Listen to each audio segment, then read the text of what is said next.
नमस्कार दोस्तों, आप सभी पर माँ का आशीर्वाद और बजरंगबली की कृपा सदैव बनी रहे। आज हम बात करेंगे कामेश्वरी योगिनी साधना के बारे में, जो एक अद्वितीय उच्च कोटि की श्रेष्ठ साधना है। तो आज कामेश्वरी योगिनी साधना की विधि के ऊपर बात करेंगे, लेकिन विधि के ऊपर चर्चा करने से पहले कुछ बहुत ही ज़रूरी बातों के ऊपर चर्चा करनी बहुत आवश्यक है। जैसे कि योगिनी साधना क्यों और किसे करनी चाहिए, और किन लोगों को योगिनी साधना नहीं करनी चाहिए, क्या सावधानियां इस प्रकार की साधनाओं में आवश्यक हैं, और क्या योगिनी साधना से कोई हानि हो सकती है। तो ये बहुत ज़रूरी बातें हैं जिनकी जानकारी साधकों को होनी बहुत ज़रूरी है। देखिए, अग्नि महापुराण में 64 योगिनियों का वर्णन पाया जाता है। ये 64 योगिनियाँ साधकों को विभिन्न सिद्धियाँ प्रदान करने वाली हैं। इनके मध्य भाग में भैरव जी विराजमान होते हैं, अर्थात हर योगिनी का एक भैरव होता है। योगिनियों की संख्या मुख्यतः 64 मानी जाती है। इन 64 योगिनियों का संबंध काली कुल से है। ये सभी आद्यशक्ति माँ काली की विभिन्न शक्तियाँ हैं। तंत्र शास्त्रों के अनुसार योगिनी को आद्यशक्ति के सबसे निकट की शक्ति माना जाता है। ये जो योगिनियाँ होती हैं माँ की नित्य सेवा करती हैं। माँ योगिनी को आदेश देती है और यही योगिनी शक्ति साधकों के कार्यों को सिद्ध करती हैं। पुराणों में इनका उल्लेख आता है कि जब माँ काली घोर नामक दैत्य से युद्ध कर रही थीं, तो माँ के शरीर से 64 शक्तियाँ प्रकट हुईं और यही शक्तियाँ योगिनियाँ कहलाईं। तंत्र शास्त्रों में इनकी संख्या 64 होने के पीछे ये तथ्य है कि ये जो 64 योगिनियाँ हैं, ये शिव और शक्ति का योग है। एक संपूर्ण पुरुष 32 कलाओं से युक्त पाया जाता है, वहीं एक संपूर्ण नारी भी 32 कलाओं से युक्त होती है और इनके मिलन से 64 कलाएं बनती हैं। तो ये जो 64 योगिनियाँ हैं, इन्हीं 64 कलाओं को रिप्रेजेंट करती हैं। योगिनी साधना तीव्र साधनाएं होती हैं, इसीलिए तुरंत फलित भी होती हैं। धैर्यपूर्वक निष्ठा से इनकी साधना करने से बहुत सी शक्तियां और असाधारण सिद्धियों की प्राप्ति साधक को होती है, क्योंकि ये जो योगिनियाँ होती हैं ये स्वयं असाधारण शक्तियों और सिद्धियों से युक्त होती हैं। जिस भी मनोकामना के लिए साधक इनकी साधना करते हैं वो मनोकामना पूर्ण होती है, जीवन के अभाव दूर होते हैं और देवी की कृपा प्राप्त होती है। ये जो योगिनियाँ हैं ये साधक को भगवती की कृपा प्राप्ति में सहायता करती हैं। अब महत्वपूर्ण बात जो है कि योगिनी साधना किसे नहीं करनी चाहिए। तो देखिए, जिनके गुरु नहीं हैं उन्हें योगिनी साधना नहीं करनी चाहिए, जिन्होंने गुरु धारण नहीं किया है। इसके अलावा जो नए साधक हैं उन्हें भी कभी भी योगिनी साधना से अपनी साधनाओं का प्रारंभ नहीं करना चाहिए। जब आप गुरु धारण कर लेते हैं और आपका गुरु मंत्र परिपक्व हो जाता है, 2-3 साल निरंतर अभ्यास में गुरु मंत्र आ जाता है, तब आप योगिनी साधना संपन्न कर सकते हैं। इसके अलावा यदि आप उच्च शक्तियों की साधना पहले से कर रहे हैं, जैसे माँ काली की साधना आप कर रहे हैं, तो माँ की आज्ञा से, उनकी अनुमति से ये साधना आप कर सकते हैं। लेकिन यहाँ पे मैं ये स्पष्ट करना चाहती हूँ कि यदि माँ की विशेष कृपा साधकों पर बरस रही है, यदि माँ की बहुत अच्छी अनुभूति आपको प्राप्त हो रही है और माँ एक इष्ट के रूप में आपको प्राप्त हो चुकी हैं, तो फिर माँ की ही सेवा में रहें, उन्हीं की साधनाओं में रहें। हाँ, जिन भक्तों को बहुत समय से साधनाओं के बावजूद अनुभव नहीं हो रहे हैं, उनके काम नहीं बन रहे हैं या जीवन में कोई बदलाव नहीं आ रहा है, ऐसे साधकों को योगिनी साधना अवश्य करनी चाहिए। अब दूसरा प्रश्न कि क्या योगिनी साधना से कोई नुकसान हो सकता है। देखिए, योगिनी साधना उच्च कोटि की साधना है, जैसे अप्सरा साधना है या यक्षिणी साधना है। अप्सरा साधना, यक्षिणी साधना इन सबसे ऊपर की साधना है। योगिनियाँ देवी की निकटतम शक्ति है, जैसा कि मैंने बताया, अर्थात इनकी जो ऊर्जा है वो देवी के सबसे निकट है। तो इनकी साधना से कोई हानि नहीं है, लेकिन यदि आप अपनी मनोकामना जो रख रहे हैं वो सात्विक नहीं है, तो निश्चित रूप से साधक को आगे चल के दुष्परिणाम झेलने पड़ेंगे। ये बता दूं कि एक माँ के रूप में या बहन के रूप में इनका वर्ण करके इनकी साधना साधकों को करनी चाहिए। तो सात्विक मनोकामना हो, उचित मनोकामना हो, उसके लिए इनकी साधना की जाए तो बहुत लाभ होता है। और विशेषकर जो कामेश्वरी योगिनी साधना है, ये किसी भी मनोकामना की पूर्ति के लिए बहुत उचित साधना है, बहुत अचूक साधना है। जैसे कि इसके नाम से स्पष्ट है, कामेश्वरी, काम अर्थात इच्छा। किसी भी विशेष मनोकामना की पूर्ति के लिए साधना साधक लोग कर सकते हैं। जीवन में धन का अभाव है, कुछ काम नहीं बन रहा है, नौकरी के लिए, व्यापार में तरक्की के लिए, सफलता के लिए और किसी भी विशेष मनोरथ की पूर्ति के लिए साधना साधकों को संपन्न करनी चाहिए।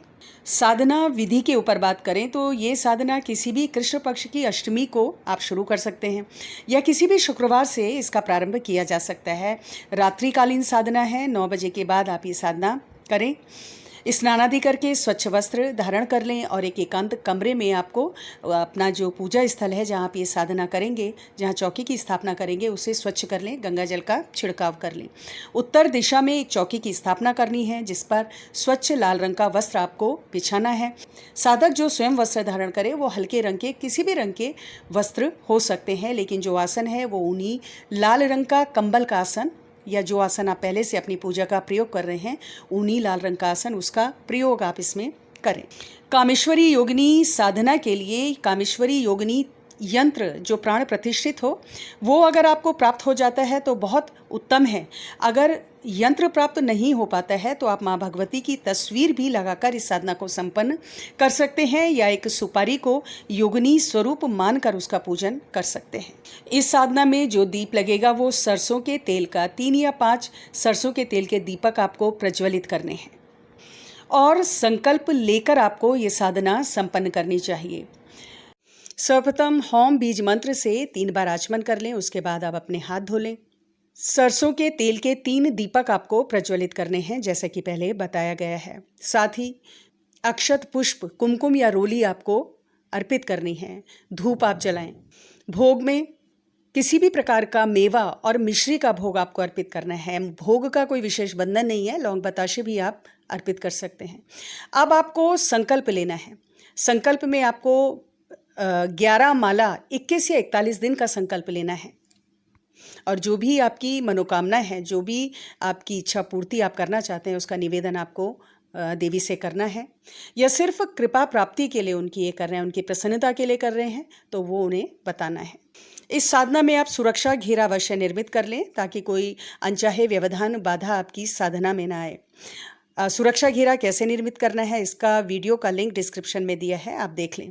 अगर आपका गुरु मंत्र परिपक्व है, कुछ सालों से आप लगातार जप रहे हैं, तो उससे भी आप सुरक्षा घेरा बना सकते हैं।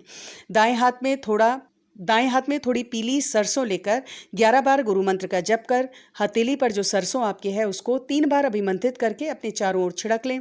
एक मजबूत सुरक्षा कवच आपके चारों ओर निर्मित होता है और किसी भी प्रकार की अनचाही बाधा आपको साधना में नहीं झेलनी पड़ती।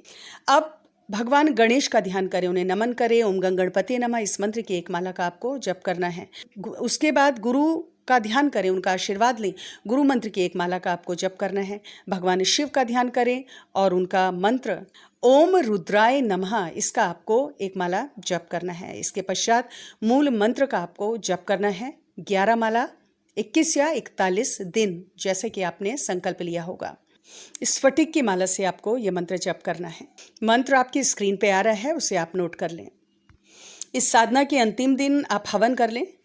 51 या 108 आहुति से आपको हवन करना है। आहुति में काले तिल और घी से आपको हवन करना है। उसमें आप थोड़ा शहद और थोड़ा गुड़ और नारियल बूरा मिला सकते हैं।